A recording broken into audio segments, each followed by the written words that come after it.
মনে রাখবেন, যার ক্ষেত্রে একটু ডায়রিয়া হয়েছে তার ক্ষেত্রে বেল সেবন কিন্তু সঠিক হবে না, কারণ সেক্ষেত্রে ডায়রিয়ার মাত্রা বৃদ্ধি পেতে পারে, শরীরে জলশূন্যতা বৃদ্ধি পেতে পারে। ডায়াবেটিক রোগীর ক্ষেত্রে দেহের ওজন বজায় রাখা যাতে সহজে সেটা বৃদ্ধি না পায় সেটা খুব গুরুত্বপূর্ণ, এবং বেল যেহেতু দেহের ওজনও নিয়ন্ত্রণ করতে সাহায্য করে এবং ক্ষুধা নিবৃত্তি করতে সাহায্য করে বেল, সেক্ষেত্রেও মহৌষধ। পটাশিয়াম আমাদের মনে রাখবেন রক্তচাপ কমাতে সাহায্য করে, তার ফলে হার্টের রোগীর ক্ষেত্রে হার্টের ওপরে রক্তের চাপ কমবে এবং হার্টের সমস্যা আর বৃদ্ধি পাবে না।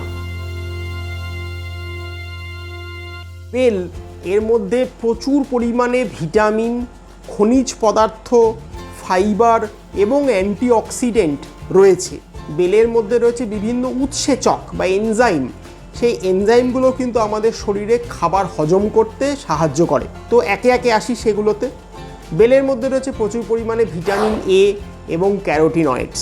ভিটামিন এ ত্বক, চুল এবং শ্বাসযন্ত্রের আর চোখের সুস্থতা বজায় রাখে। ভিটামিন সিও প্রচুর পরিমাণে ত্বক এবং চুল আর শ্বাসযন্ত্রের সুস্থতা, বিভিন্ন রকম রোগ প্রতিরোধ করার ক্ষমতা বৃদ্ধি করতে সাহায্য করে। কাঁচা বেল যদি জলে ভিজিয়ে রেখে খাওয়া যায় সেই জলটা, তাহলে দেখা গেছে কোনো সময় আমাশয় রোগ প্রতিরোধ করতেও সাহায্য করে। বেলের মধ্যে প্রচুর পরিমাণে ফাইবার রয়েছে, এই ফাইবার খেলে আপনাদের রোগ প্রতিরোধ ক্ষমতা বৃদ্ধি পাবে, কোষ্ঠকাঠিন্য কমে যাবে, মলত্যাগ খুব সহজ হয়ে যাবে। তার ফলে যারা কোষ্ঠকাঠিন্যের সমস্যায় ভুগছেন তাদের ক্ষেত্রে কাঁচা বেল এবং বেলের শরবত অত্যন্ত উপকারী।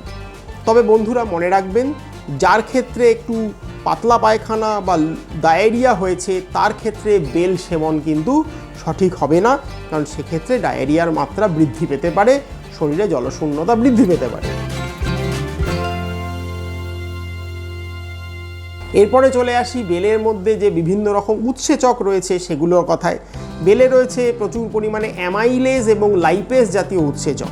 এইগুলি যদি ফলে আপনারা খান তাহলে শরীরে খাবার হজম করতে এবং লিভারের স্বাস্থ্য বজায় রাখতে সাহায্য করে। অর্থাৎ আমরা যে খাবারগুলি খাই গরমকালে, সেই খাবার সহজেই হজম হবে যদি আমরা বেল খেয়ে থাকি।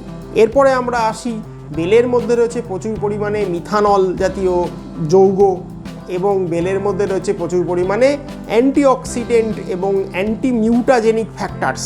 এই জিনিসগুলি থাকার ফলে বেল আমাদের শরীরে বিভিন্ন রকমের ক্যান্সার প্রতিরোধ করতে সাহায্য করে। বেলের মধ্যে রয়েছে প্রচুর পরিমাণে ফসফরাস এবং বেলের মধ্যে রয়েছে প্রচুর পরিমাণে পটাশিয়াম। ফসফরাস আপনারা জানেন আমাদের অস্থি অর্থাৎ কিনা হাড়ের সুস্থতা বজায় রাখতে সাহায্য করে, এবং ক্যালসিয়াম ও ফসফরাস আমাদের হাড়ের শক্তভাব বা দৃঢ়তা বজায় রাখা এবং হাড়ের সুগঠনে সাহায্য করে। পটাশিয়াম আপনারা জানেন যে হার্টের রুগী বা প্রেশারের রুগীদের ক্ষেত্রে উচ্চ রক্তচাপ কমাতে সাহায্য করে হচ্ছে পটাশিয়াম।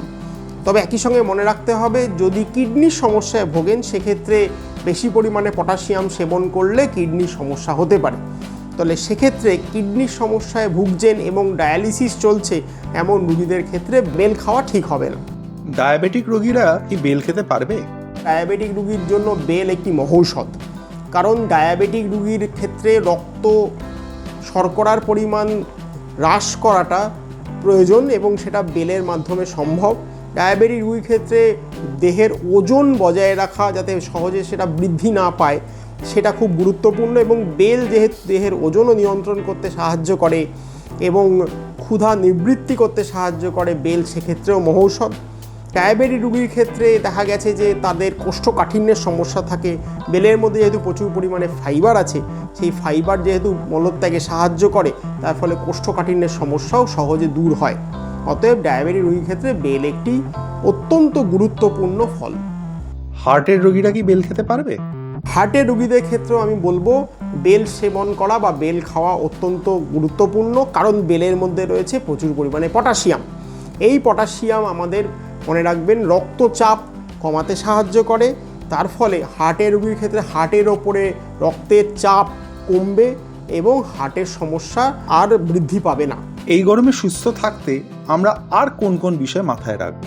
গরমে বেরোবেন যখন জলশূন্যতা হওয়ার সম্ভাবনা খুব বেশি, অতএব প্রচুর পরিমাণে জল খাবেন, বিশেষ করে ঘর থেকে বেরোনোর সময় জল খেয়ে বেরোবেন, ছাতা ব্যবহার করুন এবং প্রয়োজনীয় রোদের প্রতি যাবতীয় প্রোটেকশান অর্থাৎ প্রয়োজনীয় ব্যবস্থা এবং বিধি মেনেই আপনারা এই গরমকালটা উপভোগ করুন। নমস্কার।